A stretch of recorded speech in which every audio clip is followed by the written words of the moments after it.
Welcome to விட் and cook channel. நாம் இன்றைக்கி சிக்கன் ஃப்ரைட் ரைஸ் எப்படி செய்கிறதுன்னு பார்க்க போகிறோம். 1 கப் பாஸ்மதி ரைஸ் நல்லா வாஷ் பண்ணிவிட்டு அரை மணி நேரம் ஊற வச்சு எடுத்துக்கிறேன்.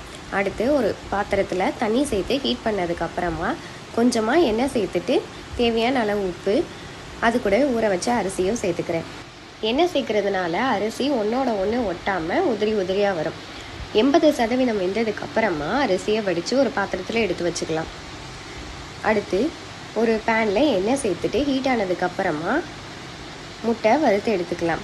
நான் இன்றைக்கி 2 முட்டை வறுத்து எடுத்துக்கிறேன். முட்டை வறுத்து ஒரு பவுலில் மாற்றிக்கலாம்.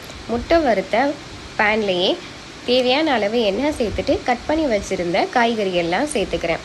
ஒரு பல்லாரி வெங்காயம், பீன்ஸ் 4, கேரட் 1, பாதி கேப்சிகம், கொஞ்சமாக கேபேஜ், இது எல்லாத்தையும் சேர்த்துருக்கேன்.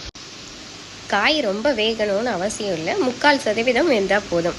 இது கூடவே 1 teaspoon pepper, 1/2 teaspoon chilli powder சேர்த்துக்கிறேன். அடுத்து வறுத்து வச்சுருந்த முட்டையையும் சேர்த்து எல்லாத்தையும் நல்லா மிக்ஸ் பண்ணிக்கலாம். எல்லாம் மிக்ஸ் ஆனதுக்கப்புறமா கட் பண்ணி வச்சுருந்த சிக்கனையும் சேர்த்துக்கிறேன்.